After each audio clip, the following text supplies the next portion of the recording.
Pernahkah Anda mendengar kabar tentang seorang pria bernama Fauzan alias Icang yang dianiaya hingga viral di media sosial karena matanya dicungkil di Gunung Putri, Bogor, Jawa Barat? Kejadian mengerikan itu terjadi ketika Icang sedang minum-minum di pojokan dekat panggung dan menyapa kawan lamanya. Tiba-tiba, terjadi cekcok hingga Icang dipukuli dan diinjak-injak.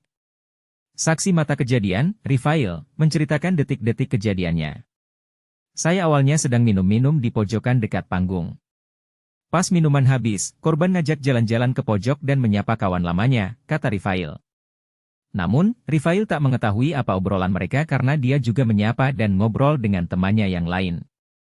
Kemudian, terjadilah cekcok hingga korban dipukuli. Tiba-tiba terjadi cekcok, korban dipukuli, diinjak-injak. Saya noleh mau nolongin, dia sudah diseret dan saya pun diinjak-injak sampai dibawa ke pojokan situ, baru dikerubuti, ungkap Rifail. Rifail tak melihat saat peristiwa yang di media sosial viral narasi mata korban dicungkil. Dia hanya melihat saat korban dianiaya. Apa yang sebenarnya terjadi antara pelaku dan korban? Polisi mengungkap awal mula kejadian tersebut dipicu pertemuan tak sengaja korban dengan mantan istrinya yang kini jadi istri pelaku.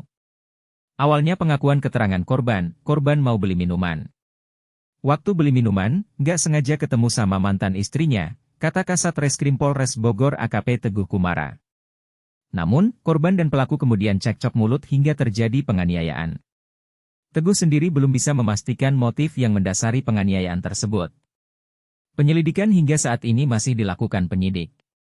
Entah mungkin karena merasa tidak terima, lalu karena cekcok lainnya, motifnya belum pasti, terjadi penganiayaan dilakukan oleh pelaku yang diduga suami siri dari mantan istrinya itu, ujarnya. Sementara itu, di Makassar, Sulawesi Selatan, kasus suami berinisial H yang menimbun jasad istrinya, J, di dalam rumah di Makassar, Sulawesi Selatan, telah memasuki tahap persidangan dengan agenda pembacaan tuntutan. Sidang tuntutan sedianya digelar pada awal pekan depan. Tahukah Anda bahwa korban seorang wanita usia 35 tahun yang dianiaya oleh suaminya sendiri hingga tewas? Jadi ini berawal dari adanya korban seorang wanita usia 17 tahun yang datang melapor ke polisi ke Polrestabes melaporkan dugaan penganiayaan yang dilakukan oleh ayahnya oleh orang tuanya sendiri, kata Kapolda Sulsel Irjen Andirian Riakudu Jajadi. Pelaku menganiaya istrinya lantaran cemburu.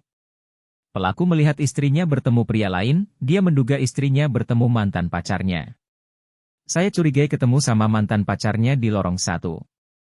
Jadi saya tanyakan, soal pertemuan itu, dia, korban, tidak mengaku, kata pelaku H saat diinterogasi polisi. H yang emosi akhirnya menganiaya istrinya menggunakan tangan dan balok kayu. H memukul bagian dada dan perut istrinya hingga meninggal. Saya pukul pakai tangan dengan balok kecil. Kejadian penganiayaan, kira-kira tahun 2018, ungkapnya. Setelah itu, H bergegas menghilangkan jejak perbuatannya. Pelaku segera menimbun jasad istrinya dengan pasir di halaman belakang rumah. Jenazah, saya timbun pakai pasir, saya kasih semen di atasnya tapi saya tidak cor, tuturnya. Pernahkah Anda mendengar kabar tentang seorang mertua di Probolinggo yang membacok menantunya sendiri? Bagaimana jika Anda berada di posisi mertua atau menantu tersebut? Apa yang akan Anda lakukan? Dalam dua kasus ini, kita dapat melihat bahwa penganiayaan dapat terjadi karena berbagai alasan, seperti cemburu, perselisihan, atau karena motif lainnya.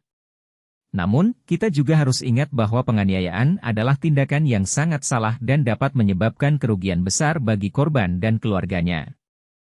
Apa yang dapat kita pelajari dari dua kasus ini? Bagaimana kita dapat mencegah penganiayaan seperti ini terjadi di masa depan?